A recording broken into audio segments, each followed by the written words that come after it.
Begini Ustaz, ya. Ibu saya pernah bermimpi, di dalam mimpinya tersebut ibu saya bertemu anak kecil. Lalu anak kecil itu berkata, "Ibu, saya juga anakmu." Setelah itu ibu saya membuat rumah kecil dari kayu dengan tujuan berbagai tempat sebagai tempat tinggalnya. Selain tempat tinggal juga diberikan perlengkapan seperti sandal, baju, celana, dan lain-lain. Pertanyaan, apakah itu jin Ustaz? Apakah ini musyrik? Mohon penjelasannya. Baik, pertanyaannya mimpi itu datang berapa kali? Berkali-kali. Kalau cuma sekali, jangan juga dianggap dulu. Ya, mimpi sekali itu mungkin juga ada gambaran, mungkin setan yang datang dalam mimpi, mungkin jin yang datang dalam mimpi. Karena kita tidur, setan tidak tidur. Makanya kita berlindung kepada yang tidak pernah ngantuk.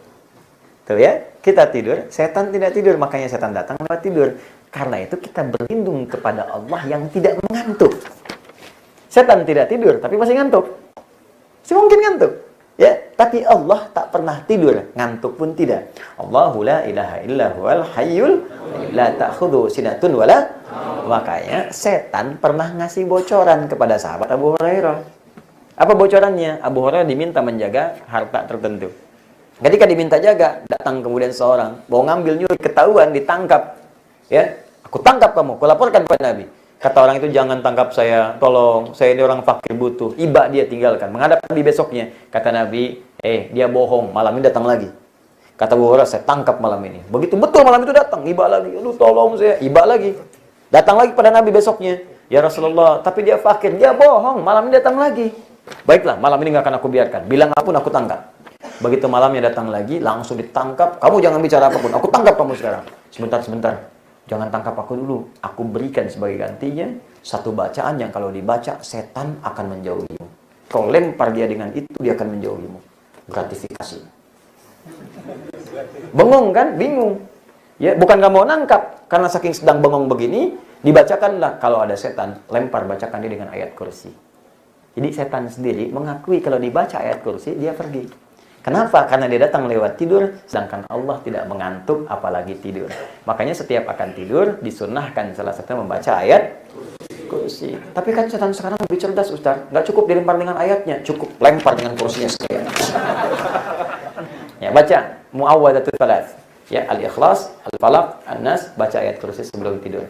Jadi kalau dia datang lagi misalnya, aku anakmu, datang lagi seperti itu, sekali, dua kali, tiga kali, runtut, ingat-ingat. Ada nggak kejadian-kejadian dulu? Kan? Yang mungkin terkait dengan kejadian, tiba-tiba ada yang mengata anak dan sebagainya. Atau ada yang minta tolong dan sebagainya. Jangan kemudian disikapi dengan perbuatan-perbuatan yang tidak ada hubungannya. Ya, misal, ini bikin rumah-rumahan, rumah kecil misalnya. Rumah kecil, siapa yang mau ngisi? Datang nggak anaknya di situ? Ya, ada nggak orangnya? Dan sebagainya. Justru ketika itu kemudian dibuat perlengkapan-perlengkapan yang tidak digunakan manusia, maka jin yang masuk ke dalamnya.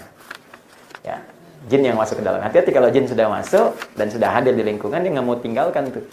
Ya, kecuali kita sendiri yang kemudian menggugurkan itu, kemudian menghilangkannya, mengembalikannya. Gampang kalau Anda mendekat kepada Allah, dengan sendirinya setan nggak punya kekuasaan. Ya, awas. Dia tidak punya kekuasaan. Inna waliyuhu. Adapun kekuasaan setan itu kepada orang-orang yang jauh dari Allah dan dia berbuat banyak maksiat. Tapi saya yakin kalau tadi diikuti yang tadi ini, dengan sendirinya akan hilang insyaallah. Terakhir. Maaf Ustaz, saya maafkan. Karena pertanyaan saya banyak, Ustaz bersedia menjawab pertanyaan saya melalui email jika pertanyaan saya tidak terbaca di pertemuan kali ini. Baik. Ustaz, bagaimana Nabi Ayub bisa sembuh dari penyakit yang pernah dideritanya? Jawabannya, Allah sembuhkan, sembuh.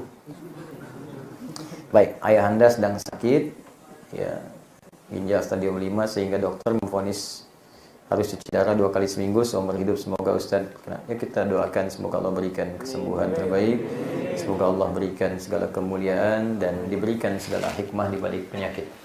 Pertama begini, sakit itu ujian. Ada salah seorang ibu sakit. Ini proses mirip-mirip, bahkan lebih parah daripada ini.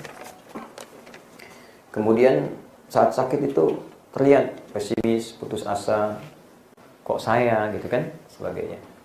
Jadi undanglah saya datang, ngobrol.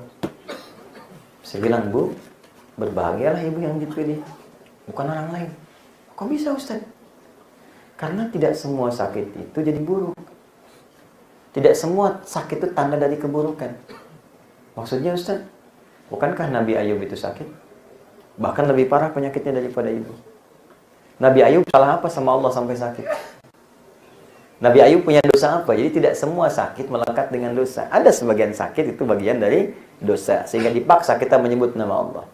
Ya, makanya orang sakit itu banyak kemungkinan diampuni dosanya oleh Allah. Karena saat sakit banyak ibadah, banyak istighfar. Maka saya katakan pertama Bu, berbahagialah. Karena bagian dari sakit itu satu wasilah untuk mengampuni dosa-dosa kita.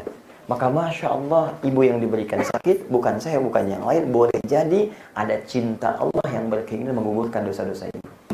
Satu. Yang kedua, ada petunjuk dalam Al-Quran, justru dalam sakit itu bisa mengembalikan semua keindahan-keindahan hidup yang boleh jadi setelah sembuh akan berlipat lebih daripada sebelumnya. Maka saya contohkan Nabi Ayub. Teman-teman sekalian, ini sebagai penutup, kisahnya ada di Quran surah ke-21, ayat 83-84. Perhatikan baik-baik. Ayub orang kaya. Istrinya cantik, baik, setia, punya anak 12.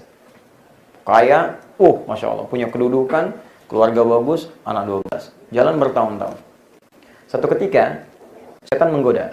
Gak pernah surut, ibadah luar biasa. Minta kepada Allah untuk menggoda Ayub alaihissalam lewat 3 kondisi. 1, kejadian pertama, minta kepada Allah supaya hartanya dihabiskan semua dalam sehari. Maka dalam sehari habis semua hartanya. Ya, hewan ternaknya mati semua, kebun-kebunnya terbakar semua dalam sehari. Anda kalau kerja sehari, misalnya omset hilang, gaji hilang sehari, kan keluhan luar biasa. Nabi Ayub sehari jatuh fakir, semua hilang. Apakah mengeluh? Tidak. Berkurang ibadah? Tidak, malah makin nambah. Makin penasaran setan, minta lagi kepada Allah. Tapi di sini nanti ada hikmah di ujung, di akhirnya. Maka diuji dengan yang kedua. Apa ujian keduanya? Anaknya semua meninggal. 12 orang meninggal seketika. Ada satu sakit, kita gelisah. Nabi Ayub meninggal semuanya, 12 orang meninggal. Apakah berkurang ibadahnya? Tidak, makin giat dari yang pertama. Terakhir setan minta, ya Allah, uji dengan penyakit. Maka diujilah dengan penyakit yang tidak pernah dialami oleh orang sebelumnya dan tidak akan dirasakan orang setelahnya. Apa yang terjadi? Malah makin tambah. Istrinya pernah berkata begini, kalau dalam bahasa kita, papa kan Nabi. Berdoalah minta. Kalau papa berdoa, setidaknya disembuhkan. Apa jawab Ayub? Perhatikan kesolehan Ayub. Berapa lama kita sehat, kita senang, kita kaya, kita bahagia? 20 tahun. Ada yang menyebutkan 70. Berapa lama kita diuji dengan penyakit? 7 tahun gitu ya. Baik. Nanti sajalah kalau sudah 20 tahun, baru aku minta kepada Allah. Aku malu, dulu kita kaya 20 tahun. Sekarang baru fakir 7 tahun sudah mengeluh. Aku malu, dulu kita sehat 20 tahun. Sekarang baru sakit 7 tahun sudah mengeluh. Nanti kalau sakitnya sama dengan sehatnya, fakirnya sama dengan kayanya, baru aku minta kepada Allah. Kalau orang paham dengan sakit itu ada ampunan, dengan kenikmatan dan sebagainya, tentulah Masya Allah kenikmatan di dalamnya. Ada seorang ulama kalau nggak sakit dalam sepekan, dia nangis. Ditanya, kenapa engkau menangis? Aku takut aku punya dosa sepekan ini nggak diampuni oleh Allah. Kenapa aku nggak sakit ya katanya. Ya ada ulama yang mengharapkan sakit karena takut gak diampuni dosa.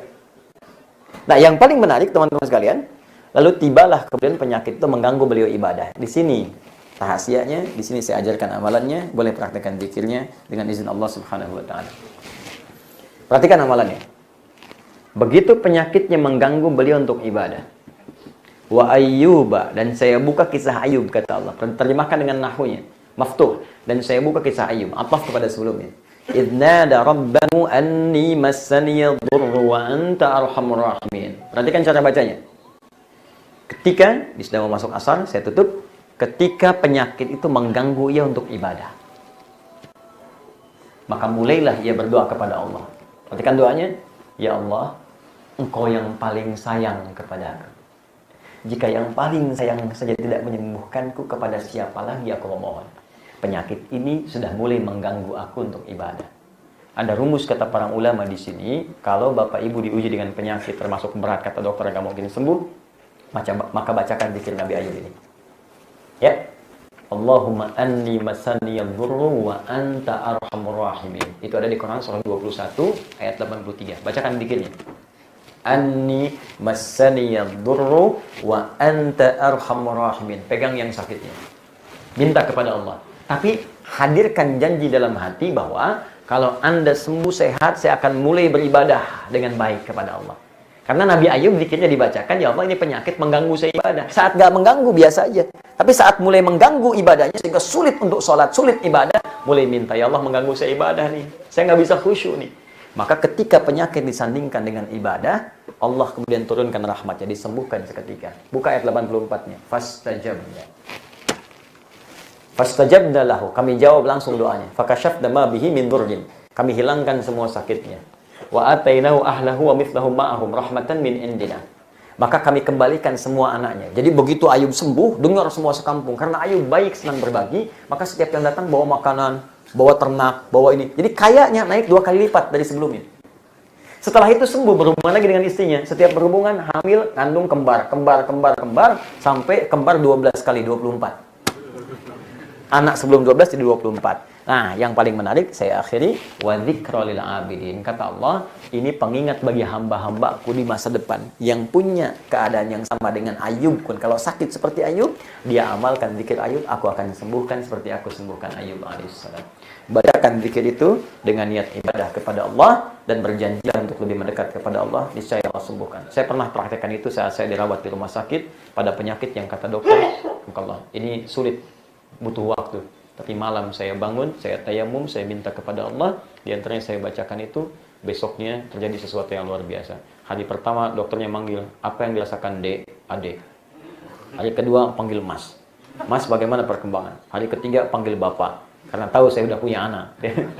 Bagaimana Pak katanya? Hari keempat biasa visit jam 11, datang jam 7, ketok pintu. Assalamualaikum.